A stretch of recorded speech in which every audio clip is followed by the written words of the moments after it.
Okay, so let's kick off with something a bit, well, strange. Imagine your body makes this vital thing, like, completely for free. Uh-huh. Just by, standing outside in the sun, it's everywhere, super powerful, zero cost to get.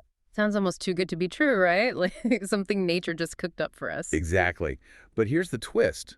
That molecule, vitamin D3, the claim we're digging into is that it's so good and so cheap that it actually scares certain powerful financial interests. You mean like big pharma and the medical establishment? That's the idea, that they're maybe, just maybe, trying to downplay it because it competes with really expensive drugs for, well, loads of different conditions. Right. So this isn't just about biology, is it? We're looking into whether this whole vitamin D controversy is less about science and more about money, like a manufactured fight. Pretty much. Our mission here is to unpack these claims, see if there's evidence that the effectiveness of vitamin D is being, intentionally obscured. It's like a financial conspiracy thriller, but starring sunshine. Okay, where do we start unpacking this alleged scheme? Let's go right to the source, or rather, the alleged sabotage of the source, the production line itself. Okay, so the thinking goes, if you want to limit something, you mess with the ingredients first. Makes sense. And for vitamin D, our bodies need cholesterol. That's the basic building block. The argument is that cholesterol itself got this bad rap. Oh yeah, the whole avoid cholesterol thing. Exactly. Pushed heavily, sometimes alongside promoting things like cholesterol-free seed oils, Yeah. often labeled as heart healthy. So attack the raw material, cholesterol, and you kind of choke out the vitamin D supply before the sun even gets involved? That's the claim. But then it gets, well, almost comical with the next step, the whole Fear the Sun campaign. Yes, slip, slop, slap. Avoid the sun like the plague. Right. And one source we looked at actually names names. It suggests this huge push for sun phobia was kicked off by two specific dermatology pharma companies, Leoarma and Elmrol. Okay. And here's the kicker. These same companies had apparently already developed skin treatments using synthetic vitamin D. Wait, hold on. So they supposedly tell us don't get the free stuff from the sun, Mm-hmm. and then turn around and sell us a synthetic version for skin problems potentially made worse by not getting sun. That feels like a loop.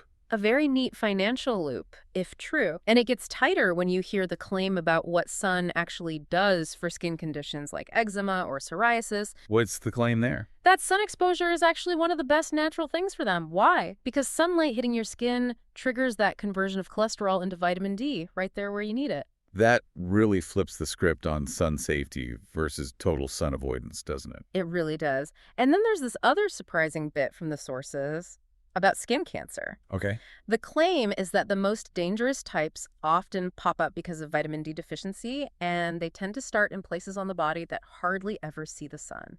That completely contradicts the simple sun or bad message we usually hear. Exactly. It suggests the relationship is way more complex. So how did something so basic get tangled up in all this controversy? Maybe looking back helps. Yeah, a bit of history. Think about the early 1900s.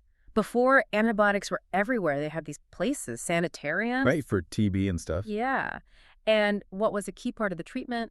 Sunshine, sunbathing, fresh air. They used it to help manage and even prevent serious illnesses. And then antibiotics came along. And poof, those sanitariums basically vanished. That shift really marked the start of medicine leaning heavily towards, profitable drugs over simple, low-cost things like sunlight.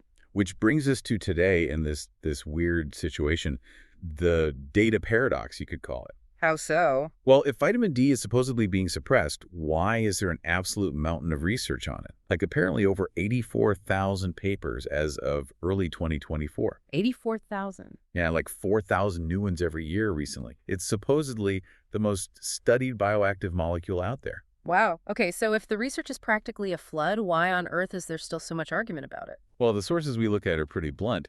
They say it boils down to one thing: money. Always the money. The argument is that big pharma and the established medical system just don't want D3 to be seen as powerful because it cuts into their profits. Yeah. Across loads of conditions. Especially, I suppose, if you look at all the research linking vitamin D to things like cancer prevention or treatment. Exactly. Tens of thousands of those papers apparently show strong links there. If one simple nutrient can help across such a huge area, well, you could see how that might threaten the status quo, right? Yeah, absolutely. So if that's the motive, what's the alleged strategy? How do they fight back against sunshine? This is where the sources talk about a specific disinformation playbook, like a planned strategy with 5 main parts to create doubt. Okay, let's break that down. What's the first part? Pillar 1 is called the fake, counterfeit science, basically. Counterfeit science, like fake studies. Not exactly fake, but designed wrong, allegedly. Yeah.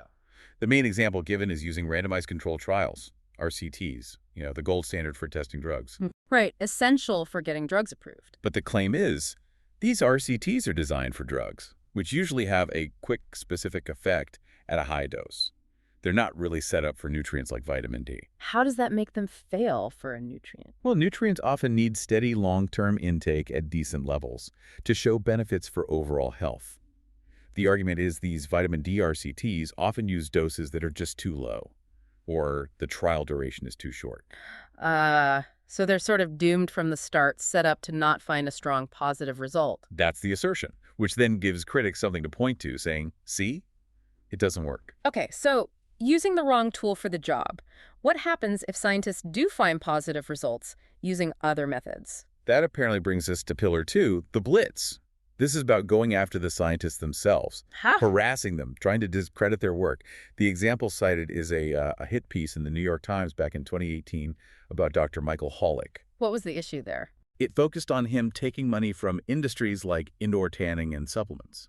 But doesn't that connection, taking money from those groups, actually raise legitimate questions about potential bias, even if D3 works? Oh, absolutely.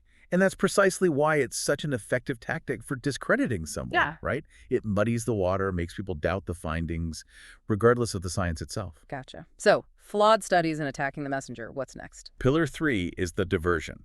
This is where they manufacture uncertainty. How do they do that? By using the results from those allegedly flawed RCTs, the fake, to contradict all the positive results coming from, say, observational studies or other types of research. So, conflicting headlines, confusing results. Exactly.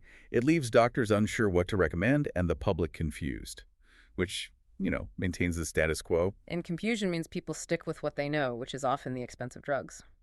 Okay, pillar 4 must involve money directly. Yep. The screen. Basically, buying credibility. This involves things like big pharma funding universities for clinical trials. And maybe nudging them to, let's say, not focus too much on vitamin D as a solution. The sources also suggest some disease organizations might focus more on managing diseases, which keeps members and donations coming, rather than pushing hard for cures or cheap preventatives like D. Wow. Okay, that's cynical. And the last pillar, how do they lock this all in? Pillar 5, the fix. Manipulating policy. The claim here is significant influence by pharma on major health agencies like the CDC, FDA, NIH in the U.S. So influencing guidelines, recommendations. Right. Though, interestingly, the analysis did mention that this influence might have shifted a bit around 2024, so maybe some changes are happening there. Okay, so that whole playbook seems to hinge on getting studies that show vitamin D doesn't work or doesn't work well. Pretty much.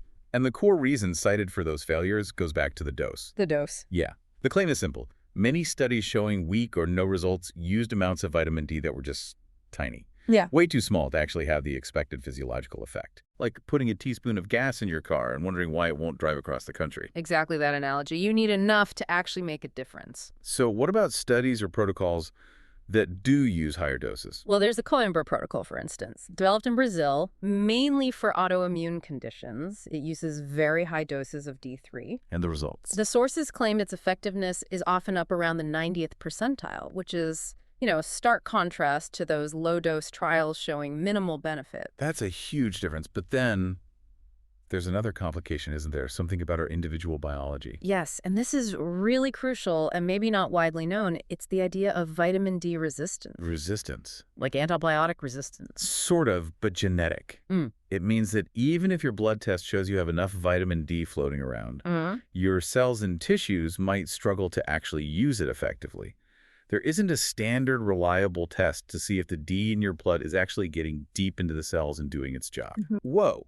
So my blood level could look fine on paper, but I could still be functionally deficient at the cellular level. That's the potential issue. It's like the delivery truck arrived, but nobody can unlock the warehouse door. And this genetic variation means what works for one person might not be nearly enough for someone else with resistance. That makes things way more complicated than just taking a standard low dose. It does.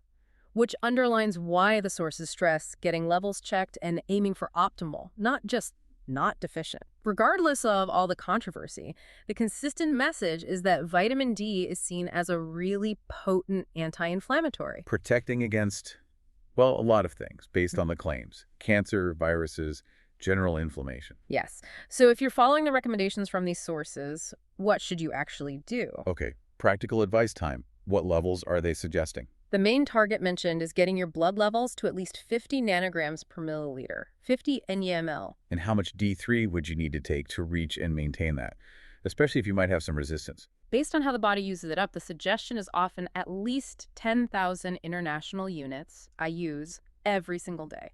10,000 IUs daily. That sounds like a lot compared to standard recommendations. It does, but the argument is that lower amounts might not be enough to overcome deficiency or resistance and maintain that optimal level. Just for context, they mentioned something like a tablespoon of cod liver oil can provide about 10,000 IUs. Or about 20 minutes in strong midday sun, maybe. Roughly equivalent, yeah. It just highlights this incredible paradox, doesn't it? The most studied molecule we know, yet tangled in all this alleged suppression and controversy. It really is a clash, isn't it? Yeah. Simple, cheap, potentially powerful solutions versus a system maybe built around expensive interventions. The tension is definitely there. If something like D3 is truly as effective and cheap as claimed, you can see how the current structure might feel threatened. Okay, so here's the thought I want to leave you with, the listener. If this incredibly basic nutrient made by sunlight, the most researched molecule out there, can get caught up in such a huge fight apparently about money, it makes you wonder, doesn't it? What other simple, powerful, maybe even free health solutions are we overlooking or avoiding just because there's no big profit attached? That's something to chew on. Maybe get your levels checked.